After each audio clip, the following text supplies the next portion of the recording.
High mixed work চ্যানেলে সবাইকে স্বাগত। আজকে বানাচ্ছি বিশ্বকর্মা পুজোর স্পেশাল লুচি আর আলুর তরকারি।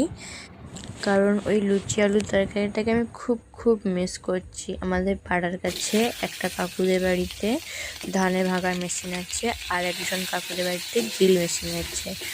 ওই তাদের বাড়িতে বিশ্বকর্মা পুজো মূর্তি করে ঠাকুর করে পুজো হয়, এবং প্রতি সন্ধ্যার সময় আমাদেরকে নিমন্ত্রণ করা হতো।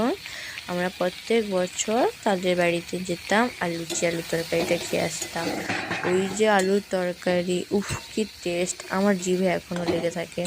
বিয়ের আগে পর্যন্ত তো আমি ওই আলুর তরকারির জন্য অপেক্ষা করতাম পুরো বছরটা।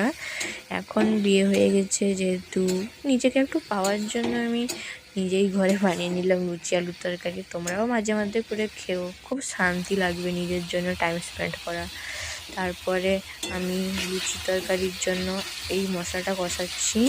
পেঁয়াজ, টমেটো, লঙ্কা দিয়ে ফার্স্টে একটুখানি কম করে তেল দিয়ে ওটাকে ভালো করে নেড়ে নিয়েছি। তারপর তাতে একটু জিরে দিয়েছি যাতে একটু টেস্ট লাগে। জিরেটা দেওয়ার পরে হলুদ, লবণ, লঙ্কার গুঁড়ো দিয়ে ভালোভাবে মশলাটা কষাতে হবে। লবণটা দিয়েছি কারণ পেঁয়াজ আর টমেটোটা যাতে ভালোভাবে গলে গিয়ে যায়, তাই জন্য লবণটা দিয়েছি।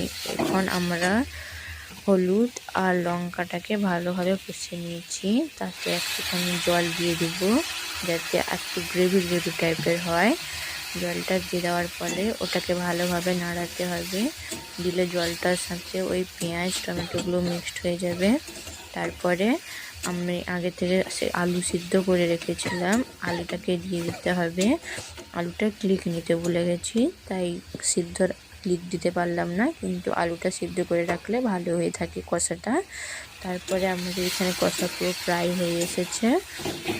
এরপরে আমরা শুধু আলুটা দিয়ে দেবো। আলুটা দিয়ে দেওয়ার পরে ওটাকে ভালোভাবে মাখাতে হবে, নেড়ে নেড়ে মাখাতে হবে যাতে আলুটা একটু ম্যাশড হয়ে যায়।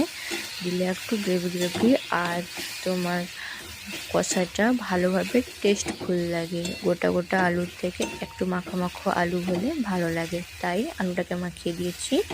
এখানটায় আমাদের আলুর তরকারি প্রায় শেষ হয়ে এসেছে। ফুলকো ফুলকো লুচি আর আলুর তরকারি, উফ জমে ক্ষীর। তোমরাও মাঝে মাঝে নিজেদেরকে স্পেশাল ফিল করার জন্য করতে পারো। Like, comment,